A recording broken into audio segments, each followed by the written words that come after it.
I'm Justin Bratton. You may know me as a travel host, but this time, I'm going where I've never gone before. In this episode, I head to Europe to test cars that are built to save your life. Cars that protect pedestrians. All right. Christian's fine now. Yeah. Can your car protect you in this car crash? That was awesome. No jargon, no complex formulas, no lecture. Just the big idea.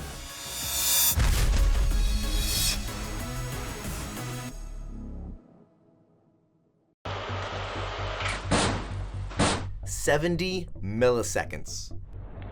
In such a small window of time, our body can suffer multiple injuries that can be fatal.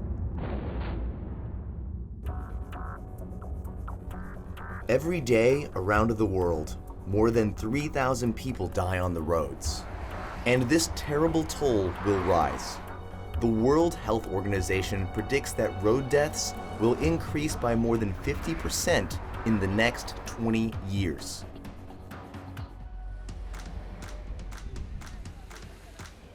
One country is bucking this trend. I'm in Sweden, the country with the world's safest roads. Only 3 out of 100,000 die on these roads each year. But for Sweden, even one death is too many. The country's target?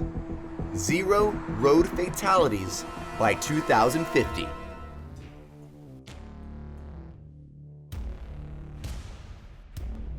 One way to reach this goal is to make safer cars. One Swedish car brand has been collecting and studying more than 40 years of data from real-world accidents: Volvo. I have been given a rare peek into the Volvo Traffic Accident Research Center.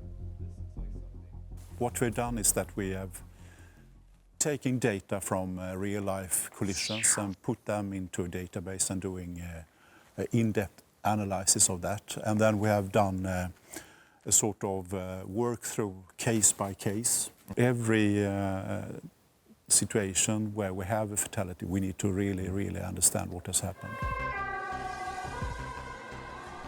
Whenever a Volvo is involved in an accident, a team is dispatched immediately. In some cases, the cars are transported here to the research center for further analysis. What went down here with this car? It was a young woman driving in dark outside the city, and suddenly it was a moose coming up from the left here, you know. A moose? Yeah, walking just in front of her, and she did not have any time to react. It was on a 90-kilometer road, so it was a quite high-speed type of road. And, you know, it was a sudden situation, so she hit the animal and it came up in the windscreen area, as you can see here. So was the woman okay, or? Yeah, she was okay, shocked, of course. Yeah, a moose just landed in her lap, practically. Yeah, the moose did not make it, but she came out with some scratches and bruises. From the data gathered from road accidents, Volvo changed the composition of its cars just a year ago. Volvo now uses an extremely high percentage of boron in their cars. Boron, which is developed in Sweden, is 4 times stronger and stiffer than the average steel. So the body of the car will remain intact, even under a crushing impact, protecting the passenger within.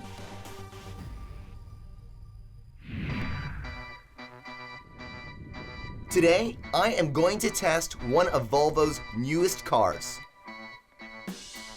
A car that was built using more boron than any other. After almost a decade of research, Volvo claims that it has built one of the safest cars in the world. The Volvo XC90. It's driving quite smoothly, and it's got a nice, oh yeah, that's happening. That can, oh yeah, check that out. The XC90 has been billed as one of the safest cars that Volvo has ever built because of this test. a crash test that no regulatory board or automaker has ever tried before. Full-scale test. Countdown is following. Oh, here we go. It's about to start. 10, 5.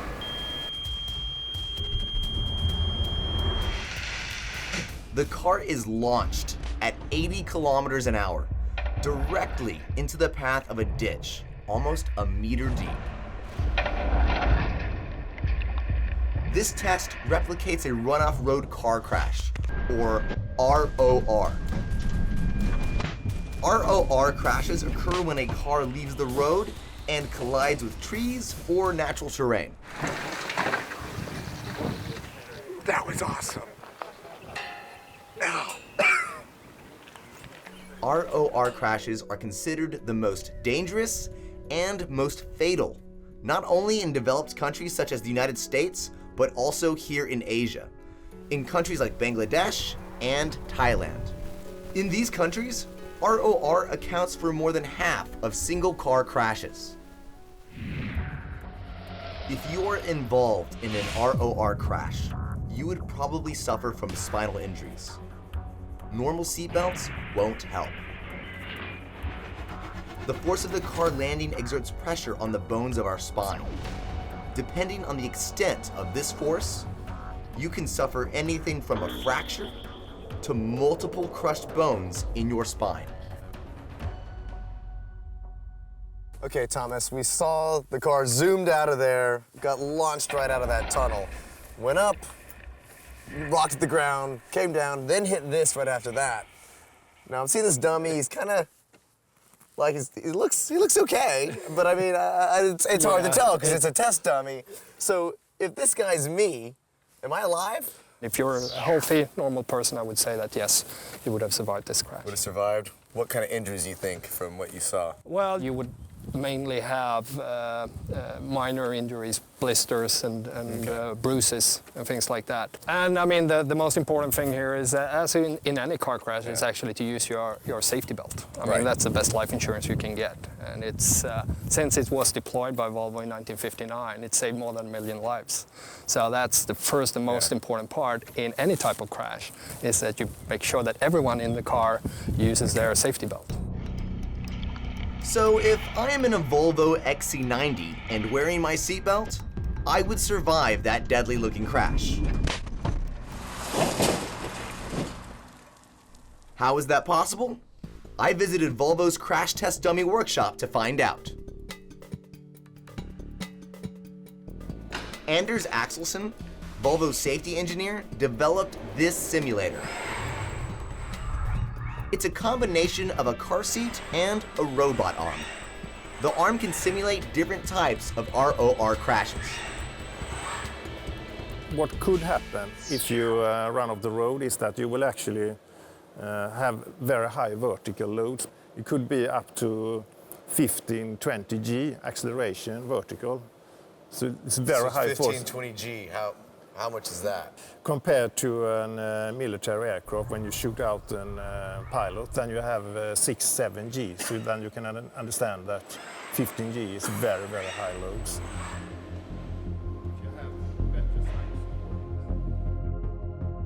The XC90 is equipped with sensors that detect if the car has gone off the road. When this happens, the electronic seatbelts keep tightening for as long as the car is in motion. The seats also deform mechanically to act as a cushion.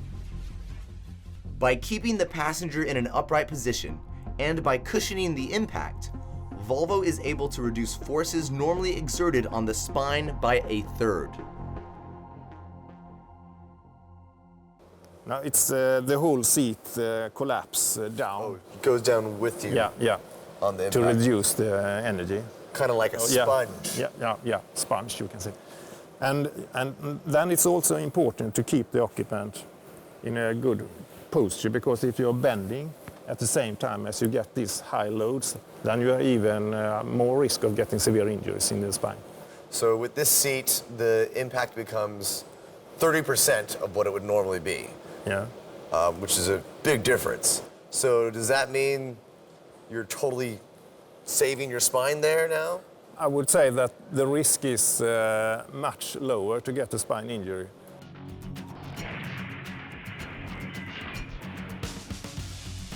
Car safety has come a long way. Compared to the 1970s when the first car crash tests were performed, we are now 5 times less likely to die in a car crash.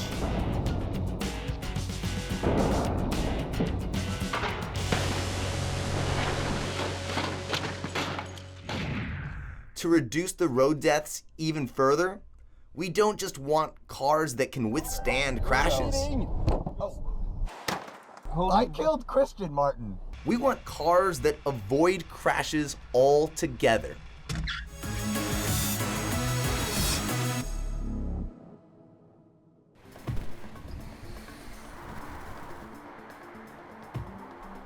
Gothenburg City. 10 years ago, it used to be the city with the highest number of traffic accidents in Sweden. Today, it has the safest roads in the country. Gothenburg invests more money in road safety research than any other city in the world. It's no coincidence that this year, Gothenburg is hosting the annual Enhanced Safety of Vehicles Conference, where automakers and academia exhibit new innovations in car safety. The Euro NCAP is in charge of putting new cars through a series of vehicle tests and giving them a safety rating. What is it that you consider to be a safe car these days? Well, 30 years ago, there were a lot of crashes, people got injured a lot, and a safe car meant at that time that you walk away from an accident without too much injuries, right? Now, today's technology is going so fast and it's offering the capabilities to intervene before a crash even happens. So for us, a safe car is not only a car that protects you in a crash, but actually avoids the crash in the first place. This is Christian. He's an inflatable pedestrian dummy. Next to car occupants, pedestrians are the most vulnerable group. And this is the Volvo XC90, a car which Volvo says is the safest car it has ever manufactured. I am told that the XC90 can avoid hitting Christian without me having to hit the brakes.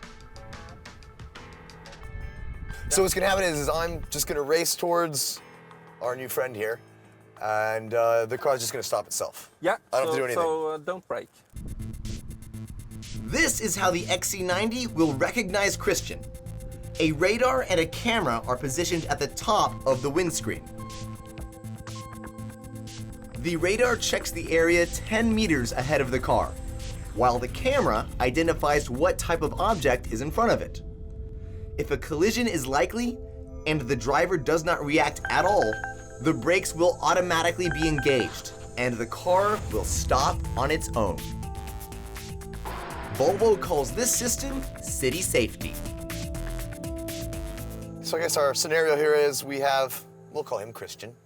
We have Christian. Christian he's a sleepwalker. He's sleepwalking today in the middle of the day. He's sleepwalking, and now he's just decided to sleepwalk into the middle of the road. I'm not paying attention to what's going on because we're having so much fun. Yeah. And I don't even care about beeping, because that's the least of my concerns. You're speeding!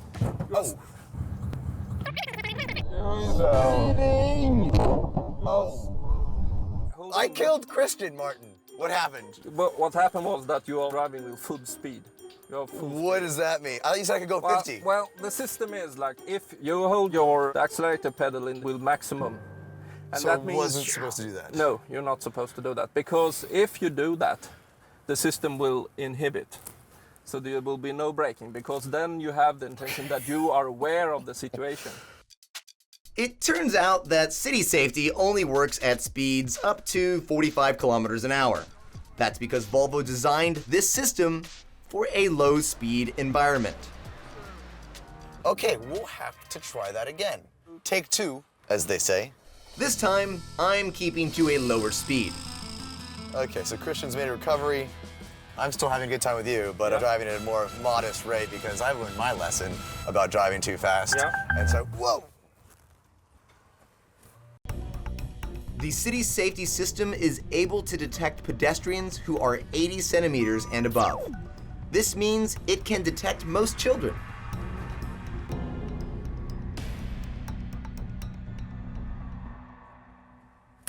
All right. Christian's fine now. Yeah, he's fine. That's good. That's... Did you feel the seat I belt did as well? actually. The seatbelt, tightened up. Yeah, yeah. Which, yeah, but it didn't tighten up super fast to where it hurt or anything. It was just like, I guess it was timing itself to the actual force of the brake, which is pretty cool. So it's stopping because it's sensing something's in front of me. Yes. Now, is it doing that for everything? Like, is it gonna stop if, I don't know, there's a little tree branch in the way? Is that happening? Or a bag is blowing across the street? No, the system is evaluating the traffic situation, and it looks for objects that are regarded as valid, and then it reacts to pedestrians, bicyclists, and different type of vehicles. Okay. So it identifies the pedestrian looking at the head, the torso. It can recognize the humanoid figure. Yeah, it looks at the shape of the human body. Yeah. What about kittens? Will it stop for a kitten? No, it will not stop for a kitten. Ooh. It's terrible to hit the kitten, but it is. It's not in today's the program. In today's world, there's a lot of importance placed on kitten safety, so you guys need to get on that. Yeah. So this city safety feature is pretty cool, and it works both in the day and at night. But there's a need to develop a system that can work at higher speeds. This is because the risk of pedestrians dying stacks up as the speed of the car increases. At 45 kilometers an hour, the chances of dying are 50%. But at speeds of 80 kilometers an hour and higher, the risk of dying is almost 100%. Usually, when a car's brakes are applied, the car does not immediately come to a halt. The distance traveled by a car after the brakes are applied is called the braking distance. When you are driving at 50 kilometers an hour, the braking distance is equivalent to the total length of 6 cars. Double the speed to 100 kilometers an hour, and the braking distance triples. It's now the length of 18 cars.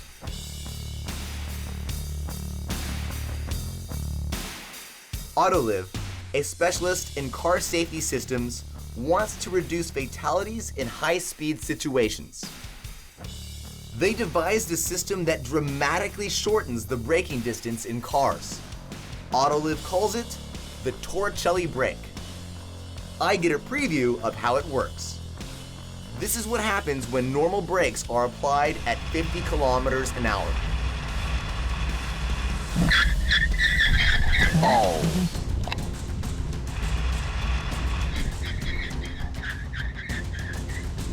You ate it hard. Got kneecapped. Kneecapped badly. We're gonna have to take him somewhere to get new kneecaps. In this next round, using the same speed, Autoliv will use the Torricelli brake.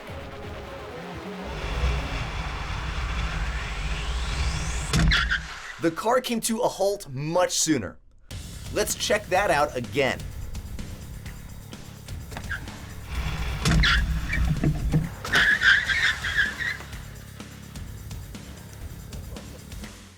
One might say it's a bit of a breakthrough. Yeah, you could say, yeah. Breakthrough, yeah.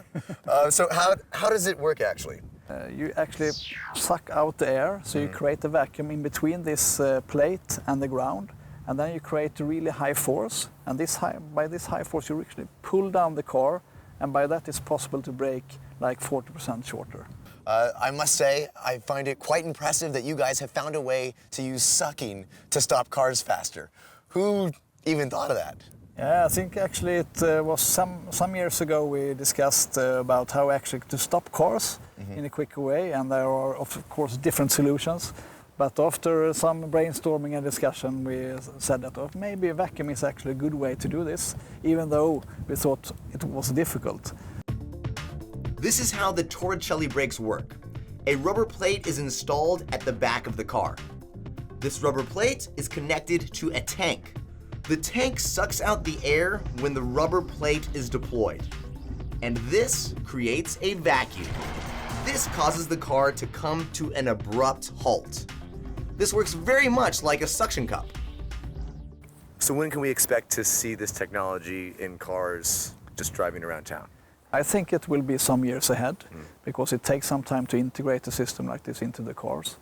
Maybe it's 5+ years.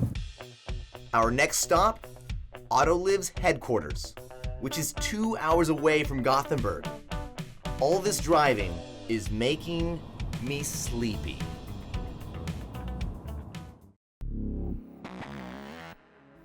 I am Justin Bratton.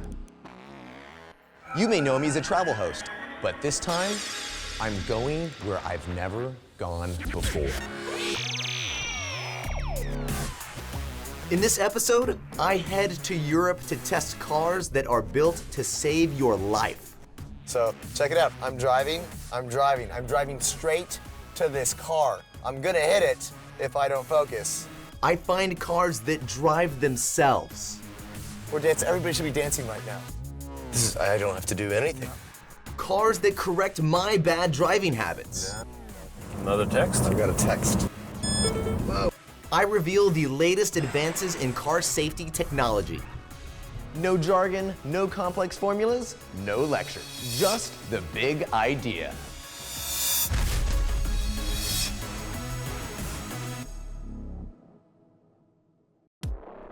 Today, we are 5 times more likely to survive car crashes because of improvements in car design. I'm here at the headquarters of Autoliv in Sweden. Autoliv, a manufacturer of car safety systems, has a new prototype. A prototype that aims to put an end to one of the biggest root causes of road accidents: distracted driving. What's distracting the average driver? I think the number one thing these days are cell phones in navigation systems, which is a part of the car. So you enter an address and you keep looking at the screen there over and over again, and eventually we'll have looked away for too long. So how big of a problem has driver distraction become? It's quite big. Some research says it's 2/3 of all crashes are due to distraction. All right, let's give this a go because I get distracted very easily.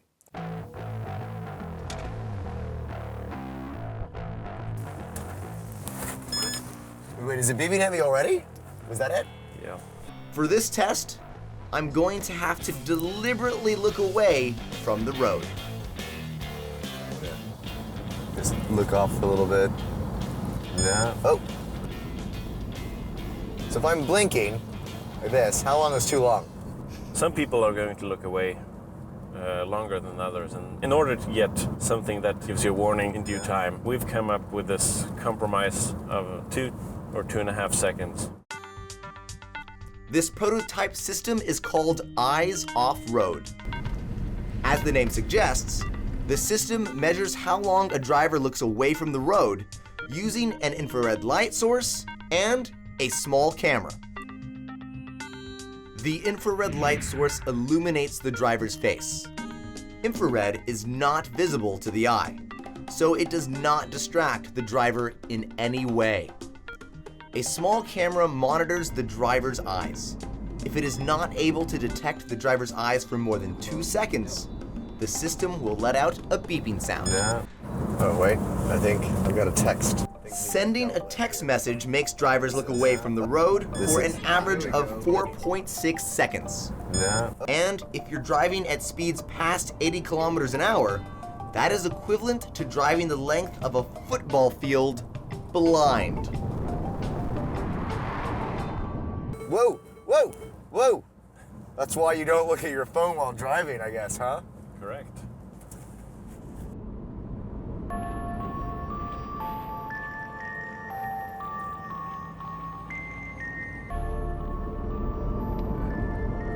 The system also works when a driver gets drowsy and closes his eyes for more than 2 seconds. No. Whoa. Good work, beep beep thing. For me, if I'm really sleepy, that beep may not work. We have different devices that could be used in waking up a sleepy driver. So we could put a vibration in the steering wheel. Strong vibration. Yeah, so it will be annoying. Okay. It certainly will wake you up. It wouldn't feel good, so I wouldn't be like purposely looking off the road to get my hands massaged. No, Like, no. I need a massage right now, I'm tense. For now, Eyes Off Road only has an audible warning.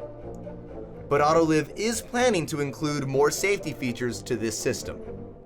We also have this thing that's called a pre-pretensioner. It's a motor that yanks the seat belt. Hold on. So if I'm falling asleep, this is gonna like go up and choke me. It won't choke you if you wear it right, but it will give you a tug in the seat belt. So you give it a little yank, yank, yank. Yank, yank, yank. Yeah, like tap on the shoulder. Beeping is a common way for our cars to tell us something is wrong. But it doesn't have to be the only way. Do you see what's on my windshield? This is how our cars will talk to us in the future, through an augmented reality head-up display, or HUD. This particular prototype is developed by Continental, a company that supplies automotive parts. With HUD, you won't need a separate navigation screen. Only in the navigation. blue arrows are on. Yeah. With this function, you can keep your eyes directly where you're driving to and get additional information where to drive to. Really, the necessary information currently, left or right, and you need not to look somewhere in the car to get this information. I guess if you're getting lost all the time and having to use your GPS all the time, this is kind of useful because it's giving you extra information on where you should be going. Yeah. In a different way, and I guess a less disruptive way. The HUD can also display other useful information, such as the car's current speed and how far you are from the car in front. Oh, the little blue things. Okay. This little orange bumper thing that's letting me know how far I am from the car. And it's keeping the distance for you. Yeah. It's keeping the distance for me. However, it's not steering for me. So if I do this, whoa, whoa, oh, whoa. The HUD can also alert you if you veer out of your lane. No more excuses for bad driving. It's kind of like playing a video game. Yeah. A little bit. Yeah, not a very good video game. Yeah, but definitely a video game. The HUD uses a picture-generating unit that is similar to a cinema projector. The images are reflected twice using special curved mirrors that correct any distortion and also enlarge the image.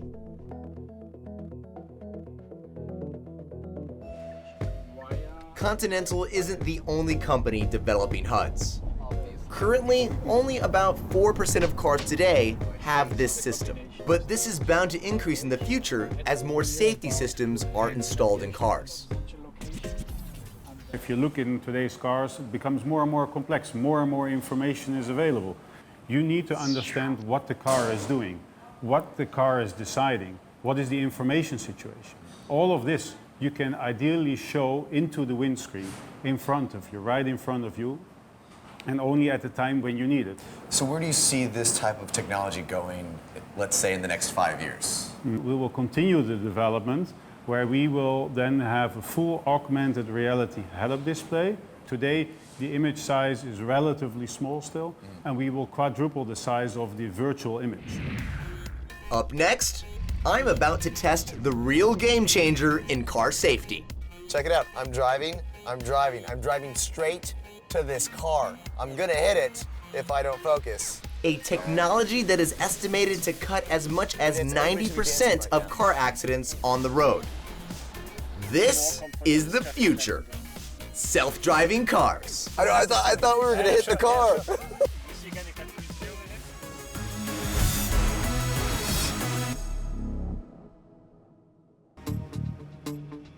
In this episode, I am checking out the latest in car safety technology. I'm not gonna lie, John, all the really pretty lights are distracting. This is the next big idea: self-driving cars. All right, here we go. So check it out. I'm driving straight to this car. I'm gonna hit it if I don't focus. All right, double tap. Oh, now take your hands off. Great. What am I gonna do with that all my free time? I'm gonna dance. Or dance. Everybody should be dancing right now. We're inching nearer and nearer. If I continue dancing, we might crash. We're dancing. A little bit of robot while we're dancing. Cabbage patch, and we missed the car while doing the cabbage patch. That is amazing. My car veered away from the other balloon car without me having to steer it. How did that happen? Well, the car needs to be installed with 3 things. A map programmed in its system so it knows where the journey starts and ends. Sensors so the car can detect obstacles on the road. And it needs a software that can electronically steer, accelerate, and brake. Does this mean your next car will be able to drive itself? There we go. Not so fast. This car only allows for partially autonomous driving since I had to take back the steering wheel after we drove past the balloon car. To be safe, Autoliv's system only works at 50 kilometers an hour. It's only a demo, a part of a research project by Autoliv, a company that develops car safety systems. The way we have it set up before, because we're not doing autonomous, we're simulating autonomous driving. Okay. So this whole platform is to do research on the handover. So the way we do autonomous driving is through GPS. Right. So we've set up lanes here. So basically we could set up lanes wherever we want, but we've set them up on this test track. Okay, so when you say research on the handover, you're meaning from when you go from you're driving to having the car drive itself? Yes. The idea is to have people just kind of hanging out for a while, doing nothing while the car's driving, and then to transition back into I'm focused and ready to drive mode might take some time or may take something. Yes. Like, I don't know. So we don't, there's going to be a lot of research in that area to see what the driver actually feels comfortable with. And first you got to get them comfortable with the ideas of autonomous driving. There's a car in front of us, but you're not going to touch that wheel. No, my hands are all right. straight. And we're getting closer. Okay. All right. Yeah, nice. Wow. Okay, that's great. So it can weave in and out of traffic ideally on its own, or I guess it wouldn't be weaving in and out of traffic. It would just be going at a certain speed and going with the flow of things. Yes, but there's always situations. We don't know how far advanced autonomous driving is going to take us. Yeah. So it could possibly do lane change maneuvers. Right. Overtaking. Basically the same traffic behavior that people do today. Having self-driving cars would mean that there will be fewer chances of accidents caused by human error. No distracted driving, drunk driving, or just bad driving.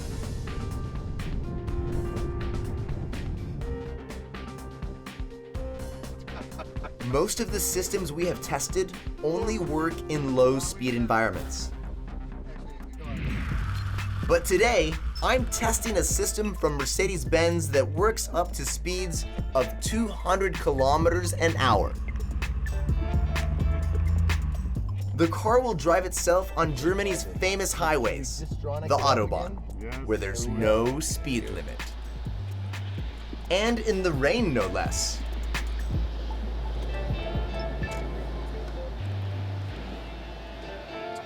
So it's raining right now. Not too hard, but it's raining. How do all of these mechanisms function in bad weather, like say snow or heavy rain? If the rain is very, very heavy, at some time the camera will no longer be able to see good enough to have sufficient performance. Fog is of course bad for the camera, snow is bad for the radar. If those things come together, at some time we will then have to deactivate our systems, but of course we let the driver know by giving him the information. But these weather conditions should be fine for us. Okay, you activate it. Where, this button, I press it up? Press it up, yeah. Okay, we're Distronicing. Mercedes calls this system Distronic Plus. I can turn the system on by moving the lever at the side of the steering wheel. Once activated, the car automatically steers for me. There are radars installed in the car. The radars help maintain distance from the car in front. And if needed, the car can accelerate or decelerate on its own. Cool, and now when he speeds up, it'll go back? Yep, up to 100, because this is the maximum speed that you set. So like, if I'm just kind of like, doop-a-doop-a-doo, doop-a-doo. Yep, it will give you some help on the steering wheel. Wow, I didn't even have to do anything. The car is also equipped with a stereo camera. The stereo camera recognizes where the lanes are, which is how the car can keep its position right at the center. I know that the car is driving on its own if I see a green steering wheel in the dashboard monitor. This mostly happens when the road is straight. But having the Distronic Plus does not mean that the car takes control all the time. When roads turn sharply, the steering wheel turns gray. This is when I need to take back the wheel. If I don't, the car will slow down to a stop. So I can't just sit back and just, you know, let it go. Not yet. Not yet. Not yet. Yeah. This is the difference between partially automated driving and fully or highly automated driving. But I feel very comfortable. Like, I feel like, I mean, normally I wouldn't do this, but I feel like I could eat a banana and we'd be okay, right? So. You should. It's pretty good. Yeah, now you it's see pretty, the it's okay. red lines. Put your hands on the wheel. Okay. It says don't eat bananas. It does not say that, Take care of driving. Back at the Mercedes-Benz Center, we put the same system to the test in a low-speed environment by simulating bumper-to-bumper traffic. Even with no lanes to follow, the car is able to drive by following the car in front of it. It's pretty sweet. The camera in front of us picks the location of the car in front of us. It confirms there is a car in front of us. And the radar measures the distance and the velocity of the car in front of us. And so the radar basically accelerates and decelerates the car, and the camera basically steers the car. That's the idea behind it. I don't have to do anything. Yeah, that's very cool. It's very comfortable. Traffic jam conditions, you can relax, and when the traffic jam's over, you're still fit to go. Notice how it's navigating the curves on the road, all without any interference from me. But what if people get too comfortable? Is that a problem? I mean, yeah, then they have to switch it off. I mean, if you you can enter a car being absolutely tired and then fall asleep. So it's I could totally fall asleep right now, like that's easy. Really, it's your responsibility. This car is not. You're always in control and responsible for the car. That's still the way it is at the moment. It's not fully autonomous driving at this point of time. It's partial autonomous driving, right? So fully autonomous driving is currently not allowed. It's not allowed by law, and the liability is not clear at this point of time. Right. So what happens if something happens? Who is really responsible? Who's responsible, the driver or the car manufacturer? Exactly, that's one of the questions that have to be clarified. According to a study conducted in the US, such self-driving vehicles can cut road accidents by a whopping 90%. But to harness that potential will be challenging. Progressing to a fully autonomous driving is tricky. A fully autonomous car needs to react to varied and unpredictable road situations. It needs to recognize pedestrians.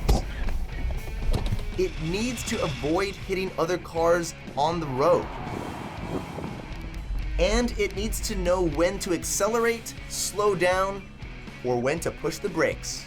To put it simply, to make a fully autonomous car, we need to put all the car assistance systems we've seen into one system. It's tricky, but it turns out it's not impossible. What is this? Well, Justin, this is our fully autonomous car. This is the S500 Intelligent Drive. This right here is the fully autonomous car that we have been waiting for. This car can drive itself. If a light turns from green to red, this will stop. It will stop.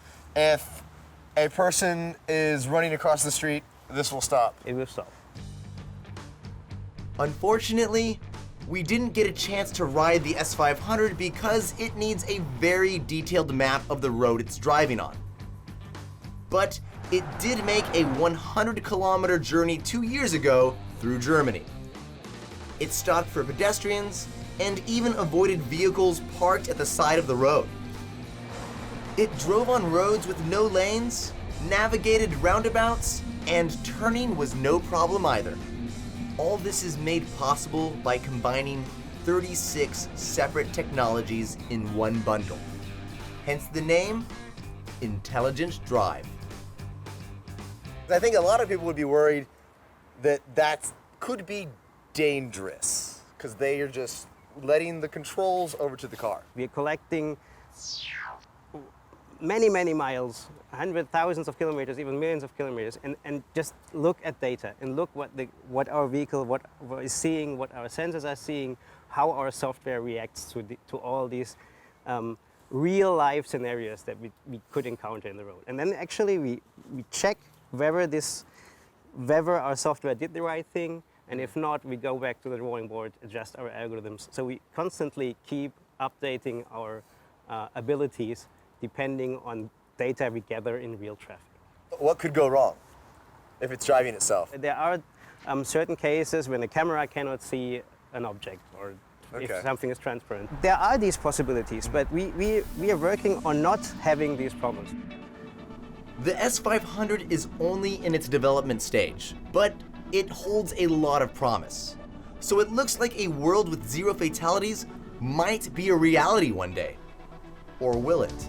Are these the types of technologies that people everywhere are going to be having in their cars? So what you will see now happening is that the Western markets, those that have the population that can afford these type of technologies, these technologies will come up quite rapidly. While other areas of the world where people are just starting to use cars and cannot afford really high expensive cars, the uptake of this technology is really behind. So there is this big imbalance in the world, and unfortunately the car manufacturers are looking primarily from the financial perspective, where can I make the most money, and so they will bring these systems to the Western markets first.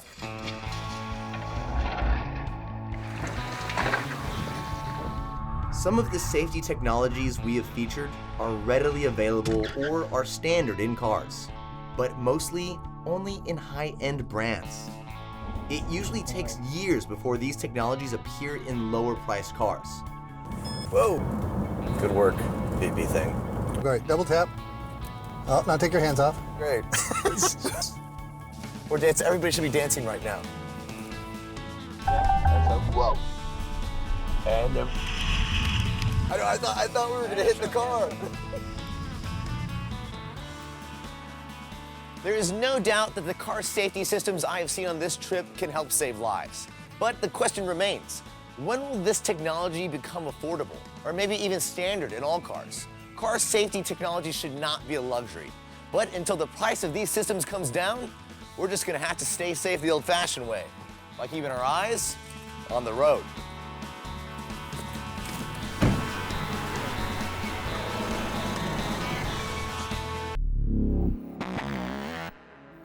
I'm Justin Bratton. You may know me as a travel host, but this time, I'm going where I've never gone before. Our human body is a complex and inimitable machine.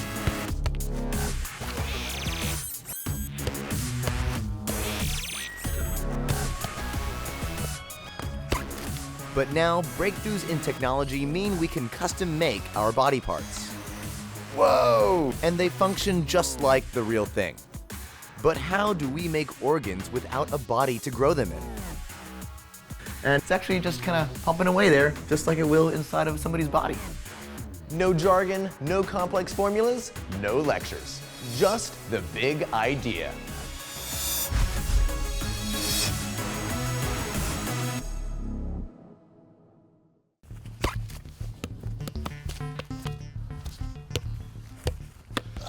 Football used to be a big part of my life for about 23 years. And then unfortunately, due to an array of different injuries, I could not play anymore. But every time I see a sci-fi movie where people have like crazy new limbs and joints, I think to myself, why not me? Why not me? For centuries, we have been struggling to replicate our body parts and replace missing limbs. But imitating the full capabilities of our body has always been daunting. For example, the most popular prosthetic arm today, called the hook, doesn't have any flexible fingers or a thumb at all. Not to mention the cost. Currently, artificial limbs range from $2,000 to $100,000 US. So can today's technology create more functional and more affordable prostheses? A teenage inventor has been developing a big idea. In 2010, 14-year-old Easton LaChapelle invented a robotic hand. So what inspired you to go the hand route? Like, why a hand? Everybody knows, their hand. Everybody knows how complex and how useful it is. And so for me, trying to replicate something like that is obviously a challenge. I wanted to build something that, could, whether it be impact someone's life or make a big change within the robotics market and whole. Our hand is one of the most sophisticated parts of the human body. Unlike the rest of our body parts, they function with both power and precision. And the reason we can use them for so many activities is because of their extraordinary anatomy. There's a group of muscles in the forearm that if we're going to contract the fingers, have to contract first, and then the muscles in the hand will finish that fist. There are curves to the hand. It curves like this, it curves like that. You can see it's almost the shape of a ball, and that's really important in the functions, and especially the grasp, so that we can come down. The fingers really do converge to a point here instead of just coming down like this, because that we wouldn't be able to pick things up the way that we do. Scientists claim that the human hand is impossible to duplicate. To mimic the hand means recreating the exact proportions and mechanisms of every bone and muscle. So how did Easton copy our hand's motions into a machine? His solution was amazingly simple. Essentially what the project was to put on this glove, and when you move your hand, the robotic hand will copy your hand movements all wirelessly. This prototype is built from scratch. Every day, inexpensive materials from electrical tubes to fishing strings were used to build the robotic hand. As for the glove, he used microchips and sensors from his remote-controlled airplanes. Okay, and so this is the hand. This is the first hand. Yes. So this is the very first hand I created. So you can see that I actually use electrical tubing as the fingers, fishing line for the tendons to actually control each finger, Legos as plastic supports, little RC motors from little remote control airplanes, and then custom electronics to control everything. And with this promising development, Easton was ready to make more human-like hands with sophisticated functions.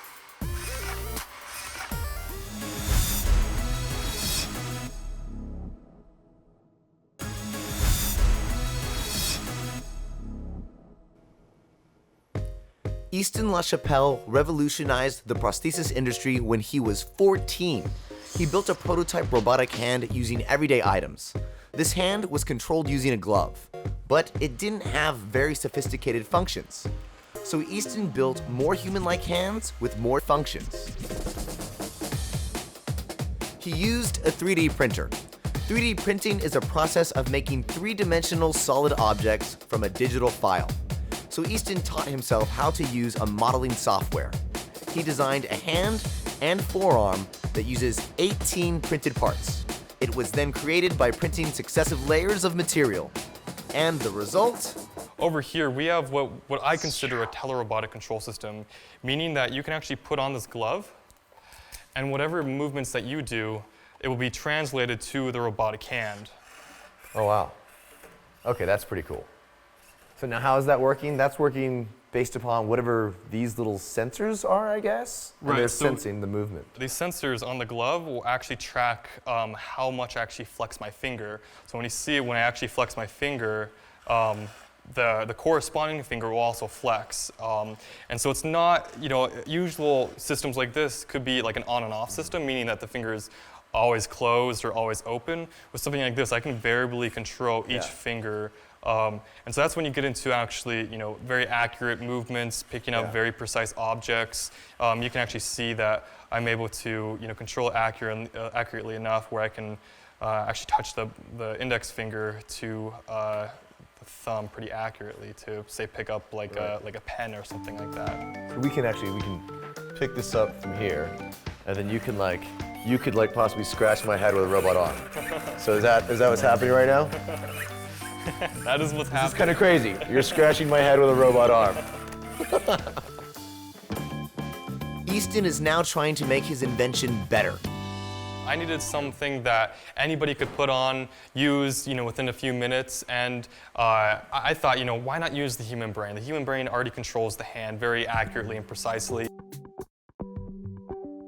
Easton's new prototype involves controlling the prosthesis with the mind. Our brain's motor cortex controls all movement in the body, and a quarter of the motor cortex is devoted to the muscles in our hands. So Easton programs a commercially available wearable headset to sense thoughts.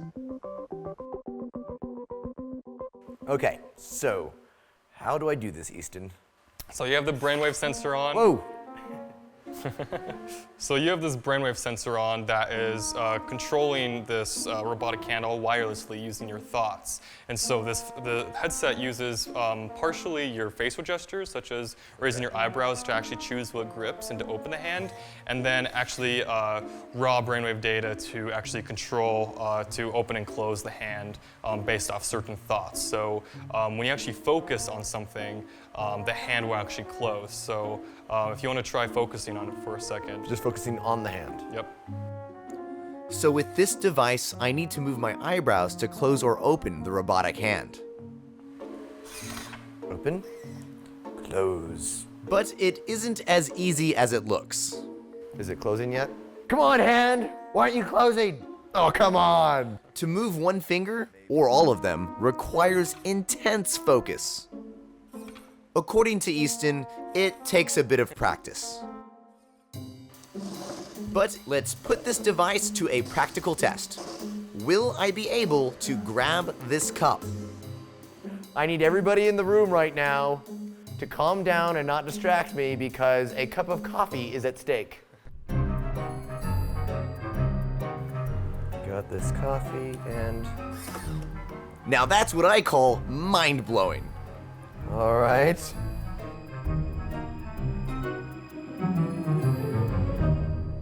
Okay, wow. No, this is absolutely crazy. I mean, the ability for somebody to be able to control this with their mind just seems like a total game changer to me. Absolutely. I mean, if you were an amputee and if you had a way to control something with your mind that is extremely easy on you psychologically and will function extremely well, then I think we solved one of the bigger problems of prosthetics is really the kind of differentiation between man and machine and really merging the two in a seamless result as well as a very low-cost platform. Oh, well, we can just give you another arm that functions in the same way. Right, as if it's an extension of your body itself. Easton has made his invention available to the public through his website, where he published a step-by-step guide. Now, anyone with a 3D printer can reconstruct his invention. And the cost for raw materials is only $350 US. It's definitely cheaper than buying a commercial prosthetic arm. But is a future without disability really possible? What would happen if one of our organs failed?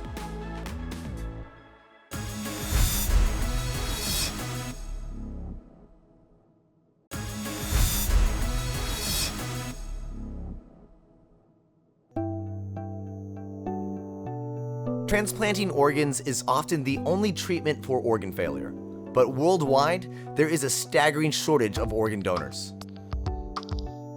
So one surgeon has a solution. He will make these human organs in his lab. He is Dr. Anthony Atala, a global pioneer in regenerative medicine.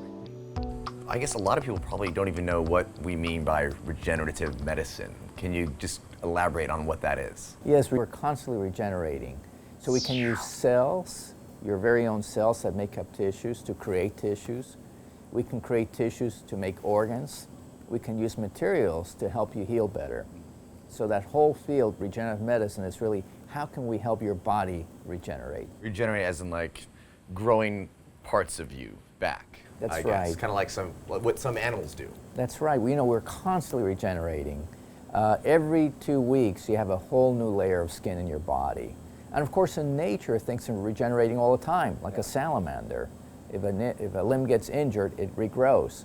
So the question is, if a salamander can do it, why can't we? 11 years ago, Dr. Anthony Atala created a gallbladder for a patient. All he used was his patient's stem cell and a desktop inkjet printer. That's right. We just basically took a regular desktop inkjet printer that you may have at home, and we adapted the printer so that instead of using ink, we use cells, and we just printed the cells one layer at a time. How are you printing a cell? The concept is we take a very small piece of tissue from the same patient. We then tease the cells apart. We grow and expand the cells outside the body, and we then place those cells in a printing machine. And we then use a hydrogel like gelatin, and we print the cells one layer at a time to create three-dimensional structures. Dr. Atala successfully transplanted this lab-grown gallbladder to his patient. This made history. Nowadays, Dr. Atala's laboratory is developing 30 prototypes of human body parts and organs. This right here is the printed scaffolding of a blood vessel, which is being tested for functionality, and it's actually just kind of pumping away there, just like it will inside of somebody's body. But what does it take to create a body part or a human organ? This process is called bioprinting, and it uses a 3D printer. A key step in bioprinting is creating a scaffold layer by layer, just like the scaffold of this bioprinted ear. The scaffold is simply a mold where the living human tissue or cell can be mixed in so the human cell can grow. So this is the actual printed scaffolding for an ear. It feels quite flexible and sturdy, just like the cartilage of your own ear. And what will happen is they will print living cells that actually go inside here and fill in all these little porous gaps, and that will then be allowed to grow. And then this will be attached where your ear would go.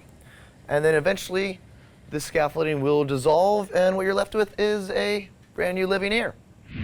The concept is very much like making a peanut butter and jelly sandwich, where you have the bread, which is like the scaffold, then you have the peanut butter, which is like one cell layer, and you have the jelly, which is another cell layer that you keep layering on, and then you have your construct that then you can put back in the toaster oven and heat it up and allow it to cook. Same process, really. So how can you guys guarantee that somebody's body is going to accept this organ that just came out of a printer? That's a great question. You know, actually the tissue that we're obtaining comes from the same patient. So when we create this tissue, those cells genetically already know what to do. And we're going to put that tissue back into the same patient so the organ will not reject. And So it's going to function long term. Yeah, so the body just thinks it's old organ again. That's right. And being able to replace parts of ourselves is already saving lives. It saved Ian Orbich's life. Since he was born, Ian has been struggling to breathe. Moving around caused him a lot of stress. He would gasp for air. Every day of his life, he was suffocating. And when he got irritable, he couldn't breathe.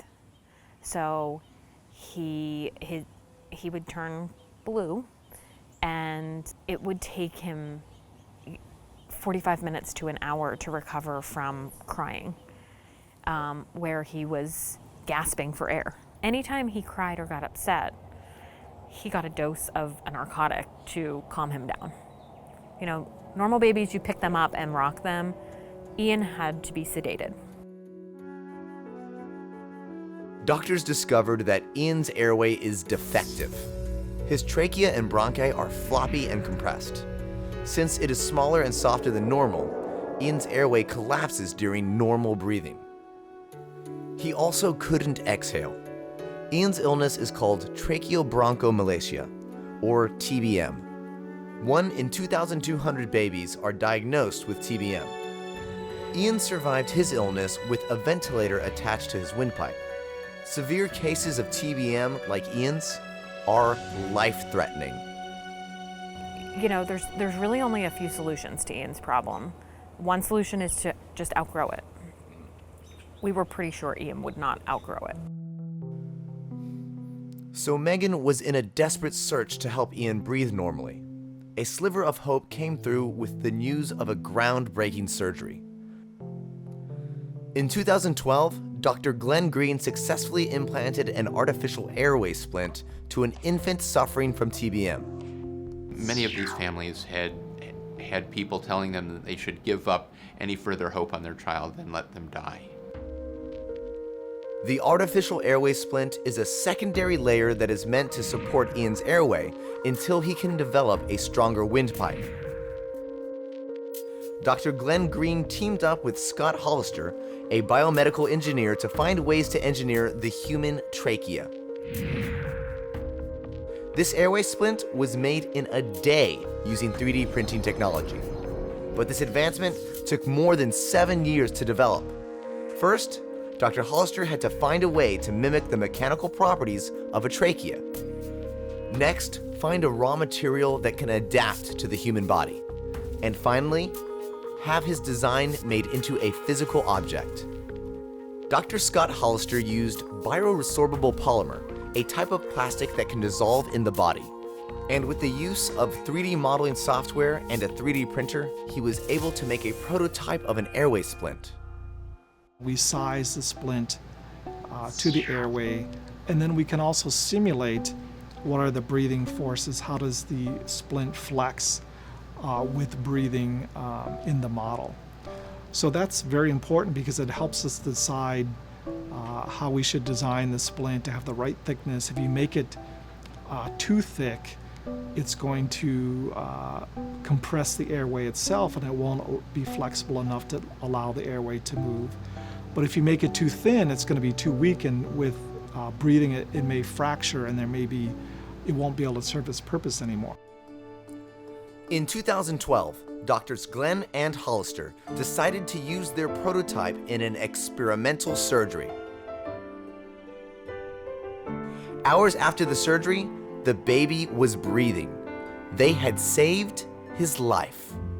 To directly affect somebody's life, I mean, that's a very rare opportunity, and it was just going from being very nervous and, a little bit scared in some sense because you don't know, you're doing something in somebody's life and you don't know how it's going to come out, to a great feeling of elation that, wow, it worked. And we were able to, somebody's child, we were able to save their child. Ian Orbich is the third infant to receive a life-saving artificial airway splint. High five with the left hand. Today, Ian no longer gasps for air, and he will be weaned off his ventilator sometime soon. My favorite things are just watching how Ian's doing, watching him smile and being able to play with his brother, watching him able to sit up, watching him able to do all these things. He is such a delightful, happy boy. Our 6-month goal was for him to be sitting, and he was sitting at 3 months of physical therapy. So I have no doubt that we're working on standing now. And our next goal is for him to stand. And he loves it. He loves it. Oh.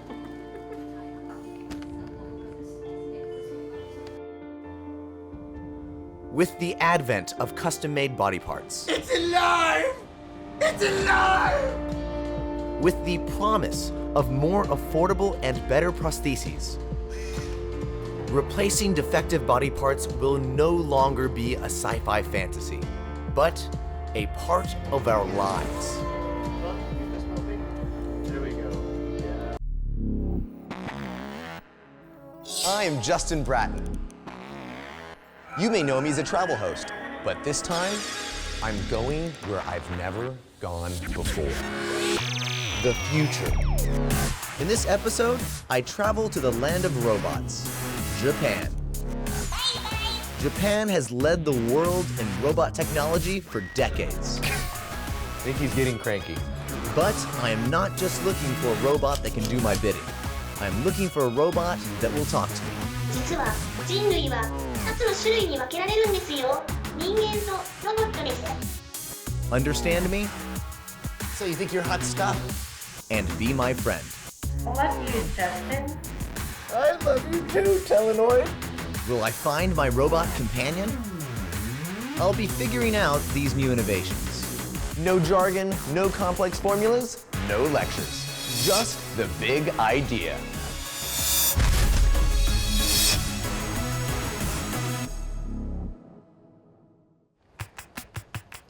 Here in Akihabara, a street in Tokyo famous for its electronic stores, you'd find any type of robot imaginable. Japan employs more industrial robot workers than any other country in the world. But that's not why I'm here. I'm not looking for a robot that will complete a task or build a machine. I am looking for a personal robot. One which can exhibit human emotions. One that is as human as possible. One I can call a friend. I'm not sure about this one though. Hello. How are you doing today? I'm good. How are you? I'm awesome. With just a human head and a torso, this is the Telenoid. Tele from the word telephone. Think of it as a substitute for your hand phone. It allows a user to simulate a face-to-face conversation with someone who is far away. For example, if I'm chatting with a friend overseas, the Telenoid will express my friend's movement and voice. It will almost feel like my friend and I are in the same room. At least, that's the idea. I do feel the presence. I'm still a little weirded out though. Is that what I'm supposed to be feeling? That awkwardness? This is quite short in the interactions, but you know, I think if you use more longer, well, you want to feel the comfortable more. Professor Ishiguro is probably the most famous roboticist in Japan. He's known for pushing the boundaries of human-robot interaction. He kept the design of the Telenoid abstract and minimal, so it can look like anyone of any gender and age. Any human feature that does not play a role in communication is stripped away. So if we have a girlfriend, then this is a pretty good tool. Usually, when you have a telephone call to the girlfriend, and just after the telephone call, I guess you feel the loneliness. But you can be satisfied with this robot. I mean, well, I don't know if you can be satisfied with the robot, Dr. Ishiguro. No, you can feel the presence of your girlfriend, at least, right? The Telenoid is already being used in research experiments in elderly homes. Not just in Japan, but in Denmark and in Germany. Caretakers and family members can speak to the solitary elderly via the Telenoid. Once they hold this robot, they suddenly speak to the robot, and they quite enjoy to talk with this robot. They can have some imagination about the child. Like a grandmother holding their grandchild. Exactly. Why don't you give a hug to the robot? A hug? Okay, we're gonna hug. Let's hug. We're hugging. Oh, his little nubs are squeezing me. That is a loving embrace. I love you, Justin. I love you too, Telenoid. So I'm here with my little buddy, the Telenoid, and I'm really excited to try this guy out. Here we go. This is gonna be awesome. Oh, aren't I adorable? I'm so adorable. This is the most adorable thing ever. Me, the Telenoid. I find it a little bit challenging for myself personally to be able to imagine this as another person, which is kind of the idea. Especially if I'm trying to imagine this as my girlfriend. Does my girlfriend want me to imagine this as her? What do you think about that, Telenoid? The big idea of making artificial people or humanoid robots in Japan dates as far back as to the 1920s. This is a replica of the first humanoid robot in Japan, the Gaku Tensoku. Through the use of rubber tubes and compressed air, the Gaku Tensoku's cheeks puff in and out. It looks as though it's breathing. The name Gaku Tensoku means to learn from the laws of nature. In Japan, robots are designed to look and behave more like a living creature than a machine. The Telenoid isn't quite what I'm looking for. It's not autonomous, nor is it cognitive. But I found out that Japan has just developed the world's first commercially available personal robot. It's only 4 feet tall, but it could be what I'm looking for. Eigo Hanaselu. 余裕が大切ですからね。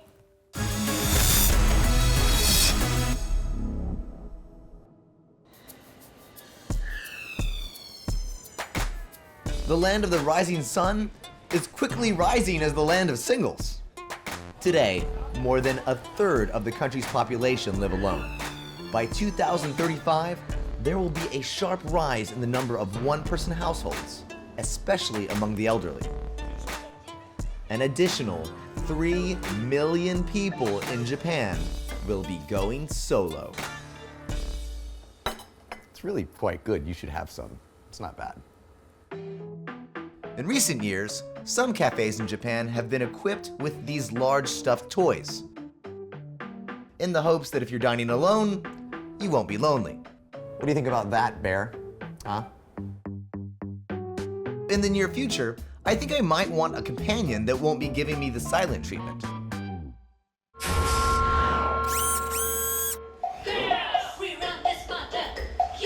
Meet Pepper. Pepper is billed as the world's first commercially available personal companion robot. It has 3D cameras for its eyes, 4 microphones to act as its ears, 3 wheels for its legs, and a lively personality to boot. Did I just get seductively danced up on by a robot? Pepper is a fully autonomous communication robot. It is designed to be a companion for the lonely. 実は人類は2つの種類に分けられるんですよ。 Oh, really? What types? 人間とロボットです。 Oh, but I thought robots weren't people. まあまあ、細かいことは置いといて、僕との生活って楽しいの？年を取っちゃって。 Now, talking to Pepper felt like I was talking to a real person. All right, Pepper. Until I tried to ask her questions. We're filming a TV show, so it'd be great if you could share with me your thoughts on your robot life. 僕のことを考えてたでしょう。 Do you like dance or sing? あ、ごめんなさい。もう一回いいですか？ねえねえ。 You can only speak with Pepper when its eyes turn green, which means it's listening. Konami Hayashi, one of the developers who created Pepper, explained that I am probably expecting too much out of Pepper. Pepper? No, sorry, he's watching me. Yeah.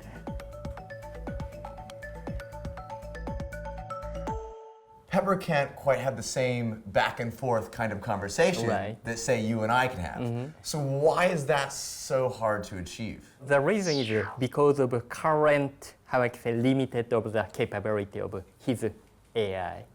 Artificial intelligence can answer to some certain amount of the topics, but not wide other people's. Right. To achieve our brain level, it's a little bit, we have to have a little bit more time.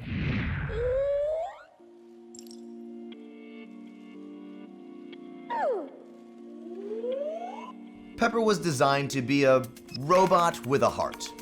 By heart, we mean an emotion software. This software helps Pepper decide on its next response or action based on a user's facial expression and tone of voice. To test how well Pepper can read my emotions, we played an acting game. OK、ごきげんよう。ちなみに僕の審査方法は、声と表情から喜怒哀楽を敏感に察知しジャッジする、泣きの演技の審査だ。To test Pepper's cognitive skills, I deliberately gave a reaction that was at odds with the scenario. 今、君の目の前で、不治の病の恋人が息を引き取ろうとしている。用意、アクション。My girlfriend died. All right! I'm single!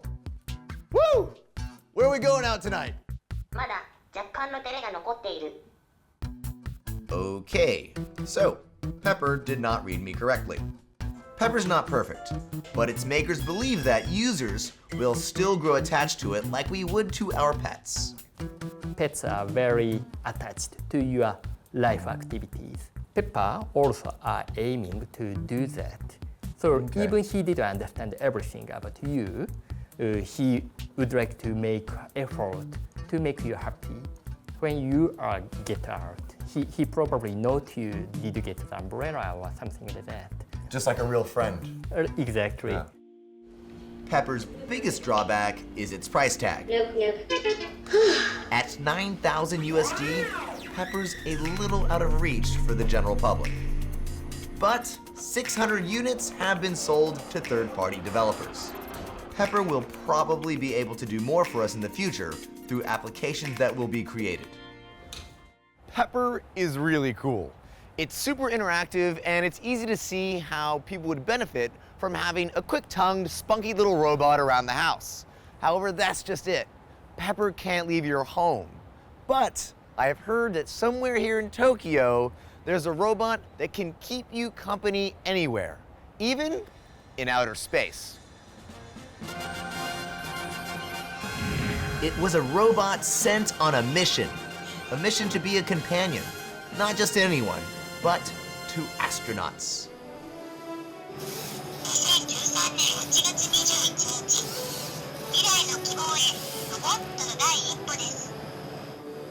Meet Kirobo, a Guinness World Record holder for being the first companion robot in space. ヒロボくん、もう無重力になれたかな？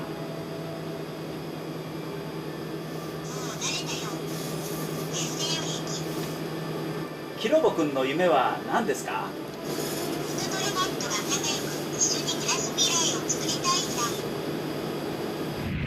Kirobo shares the same dream as his creator, Professor Tomotaka Takahashi.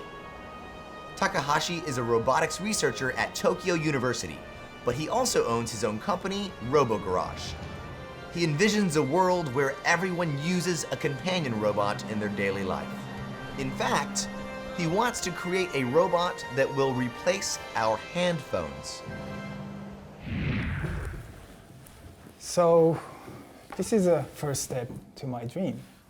We don't use Siri that much in daily life. Even it is quite smart. The problem is the shape.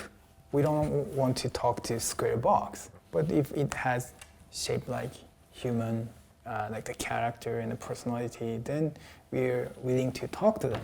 I believe the next generation communication device is not smartwatch or smart glasses, will be small humanoid robot. What I'm thinking is a small one, and you put it in your pocket and talk to him. All right, whoa. Takashi designed a robot similar to Kirobo for the rest of us non-astronauts. Nice to meet you. His name is Roby. Roby stands at about a quarter of Pepper's height. He's also a lot lighter, weighing only a kilogram. Roby can detect movement through its motion sensors. I'm tired. Roby, you gotta look at me first.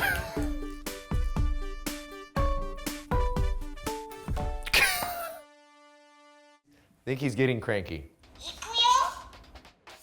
Because Roby is small, his functions are limited.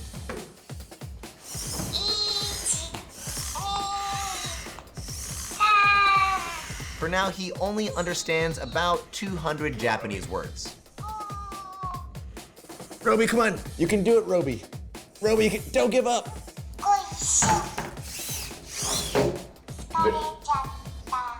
I'm very disappointed in you. And he relies on certain keywords to perform certain actions. Shuto.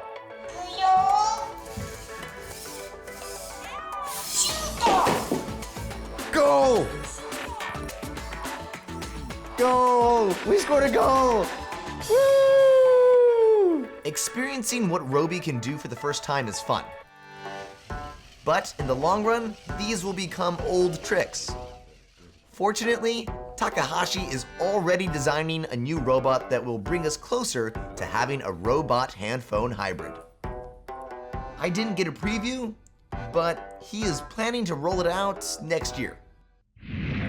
Unfortunately, our hand phones are not the only things that might be replaced.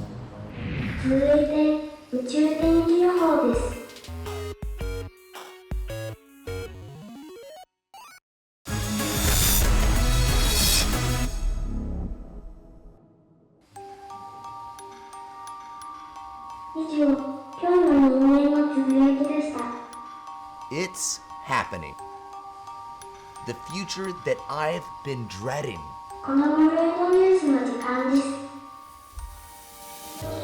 My days as a TV presenter are numbered. I've become expendable.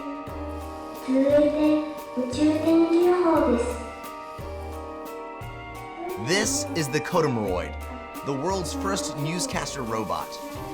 She reads the news 24 hours a day, she never stumbles and never takes medical leave. The Humanoid started working at the National Museum of Emerging Science and Innovation in Tokyo of June this year. So you think you're hot stuff? Always having a good hair day? Never losing your voice?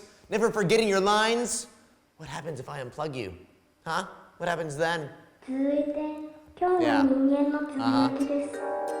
I've decided to confront the man who created this, only to find out that this man has created a humanoid that looks exactly like himself.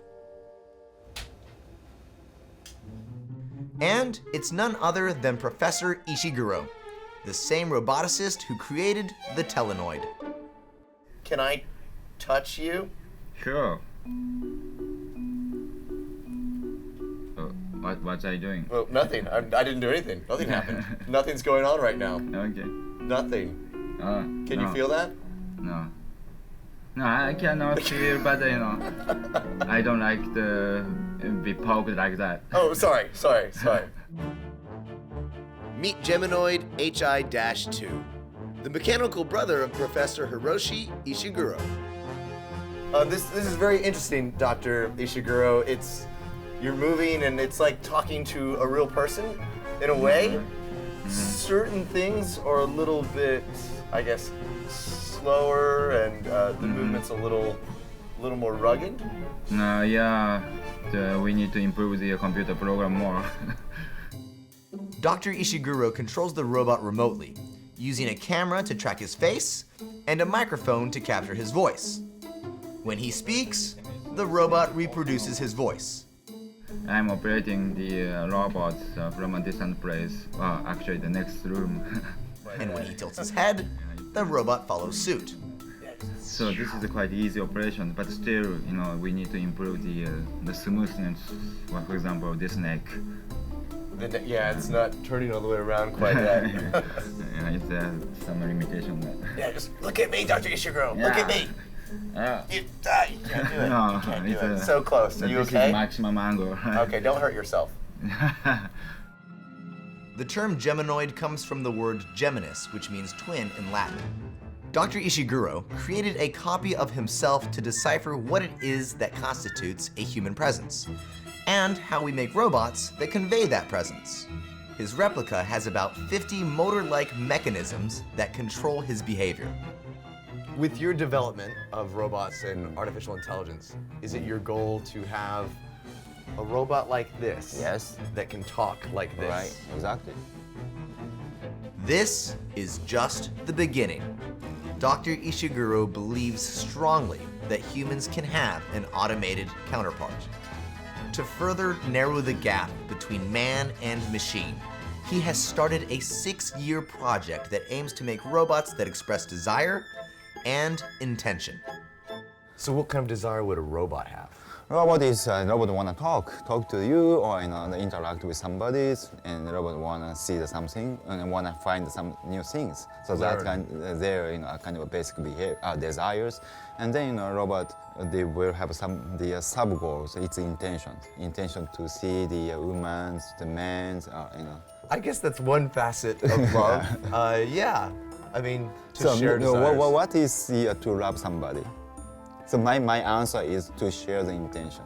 Well, I guess the main thing about that is if you're going to share intentions and be in love with somebody, you could fall in love with a robot, and then a robot could fall in love with you. So that is my next challenge. Will robots ultimately become our friends, even intimate companions? That appears to be the next big idea. One that could be especially helpful for aging countries. One thing I've learned from all the mean machines I've seen on this trip: by creating and treating robots more as partners instead of mere tools, the possibilities of what we can achieve in the future could be endless.